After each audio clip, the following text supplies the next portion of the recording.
What's up, guys? You're live in Pizza Metal Mortar Chaos with your one and only, and with Schwartz. What's up, Schwartz? Oh, not much. We're just hanging here waiting for the weather to get better so we can go racing again. Well, the weather won't be better to spring, at least. Early spring? Yeah, it's going to take a little bit. Though last week was pretty nice. It was tempting. Oh, yeah, last It week. was pretty nice. Didn't you... Oh, man. Is your car running yet? The car is running, and it's basically ready. We've got a few odds and ends we need to do, a couple brackets to make here and there. But Like what? It's just... We've got to finish welding in brackets for the new window net, make 2 new brackets for the battery hold downs. Other than that, it's just about ready to go. Put some new skins on it because those tires are a little old on the car, but we'll wait until spring to put the new ones on to keep them nice and fresh. Nice. What kind of car do you The have? car's ready to go. Sorry. What kind of car do you have? The car is as we joke, it's a 71-81 Camaro, so we call it a 78. Nice. It looks like an 81 Camaro, but when I traced the VIN on the shell, it said 71, so we joke and say it's a 78. That's nice. And it's an all-tube chassis car. I do not know who did the back half, but Ken Holger did the chassis from the main hoop of the roll cage forward. Okay. It's a 4-link strut car. Uh-huh. It's been around a while. The car, according to some people that have been in the sport for a long time, have told me at one time that car was an original pro stock. Did you used to drag race that car? Pardon? Did you used to race that car? Oh, I've raced that car for a while. We ran at Byron. We've run at the Grove. We've run at Indianapolis with that car. Then I had another car before this one that we ran a bunch of tracks in the Midwest with. Unfortunately, that car went to the big racetrack in the Sky. And that car was actually the original Joni 69 Camaro Pro Stock that I had. But when we got done with it, about all we used was the roof and the quarter panels when we rebuilt that car. Okay. And we started racing with a 1970 SS396 Nova. That was my first race car. Didn't you just start a new team for when you go back to racing next spring? Yeah, we're going to be going back next spring. Dave Littlestead's going to be helping me with the car, along with a 50-year-old friend of mine, Bob Walls, my crew chief on the car. It's just that he lives down in Greenwood, Indiana, so it makes it kind of tough for him to get up here very often to help me with the car. So I'm really looking forward to Dave helping me, and we're looking forward to Memorial Day weekend up at the Grove and wherever else Mr. Merrily wants us to go racing. Is your wife going to help you? No, she's too busy with the dogs. She's into her dogs and the dog shows, and she vowed never go to the track again after she seen me roll my 69 Camaro 7 times. Oh, shit. That was the last time she went to the track. She said she couldn't do that again, so I respect that. She helps me in the garage, though. She'll come out there and give me a hand with stuff. And when I had the other car, she did a lot of things with me on the car. Nice. But now she's got her show dogs and that, so that's her thing. I remember dog shows back in the 90s. Yeah, we still do them. We've got a Rottweiler that she shows now, and then we've got a couple of our rescue shepherds that just hang out in the house. I used to take my hamsters to shows, and my cats. Cool. Yeah, I remember that shit. So, now tell me, how long's it been since you've been racing? Is it because of your dad passed away, you stopped, or what's going on? Yeah, that was a large part of it. Right before he passed, we were down at Indy, ran Super Chevy, and he actually just couldn't make it up to the staging lanes to be with me. He'd go from the trailer to the grandstands and back again. He just couldn't do it. And it just wasn't fair to him to go racing without him because he was always such a big part of it. It was something we did together. It was a family thing. Okay. It was always a family thing with the car. So out of respect for him is when I parked it for a while. Then he passed, and I didn't know if I had the heart to go back into it. I got talked into it, and we had a little we went to a car show, and we were coming back, and there was a little mishap. A kid took out my van, my trailer. That's how I got the dent in the quarter panel of the Camaro.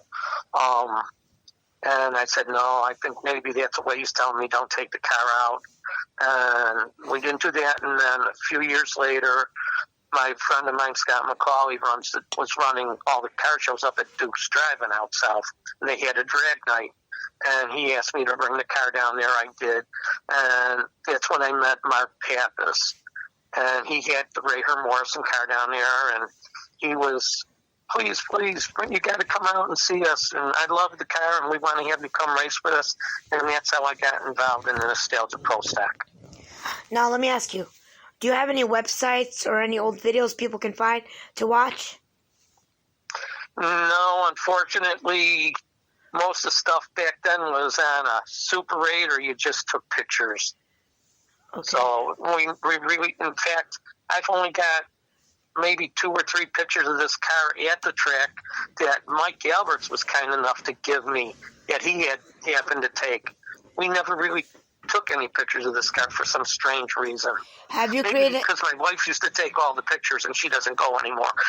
Have you created an Instagram, Twitter, Facebook like page for your stock car? No. I think you should. I think you should get into the social media and get on Instagram and Twitter and create some like pages for your car. I mean, what? Since Donald Trump and Don Jr. and Eric Trump like drag racing cars.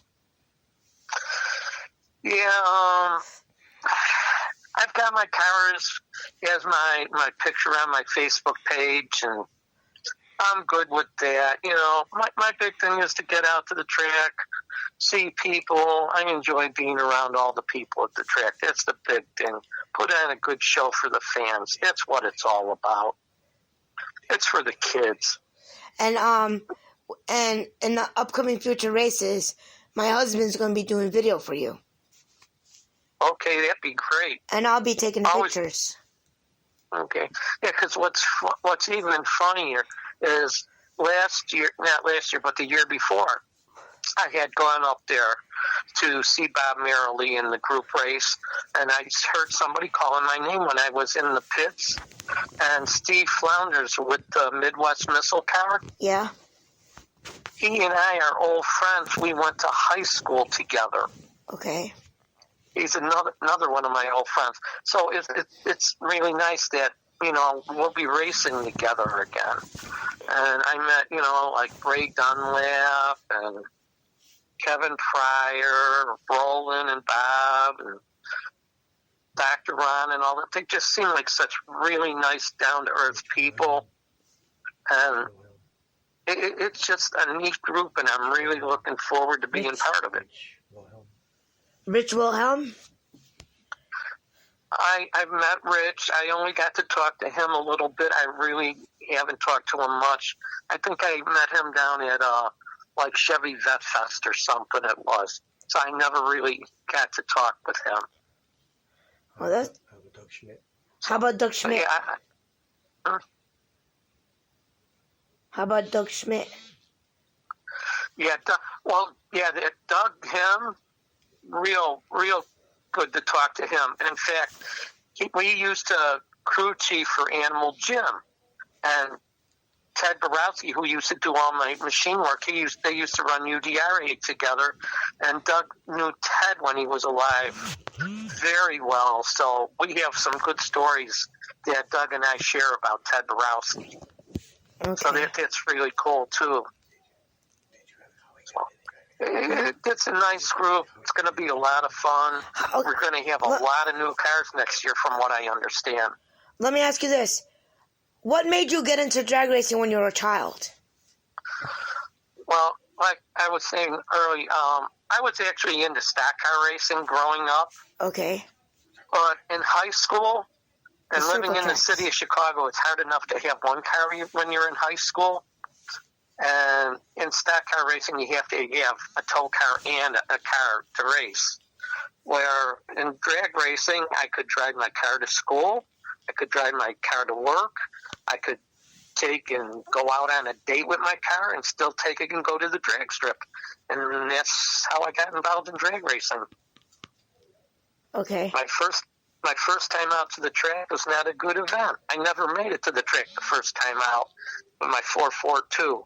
But the second time out, that was with my Nova, and I went out there. I think my first pass like a 14:03, which I was super excited. It wasn't that fast, but that was my first time ever down a drag strip. Ended up winning the trophy today, and I was hooked.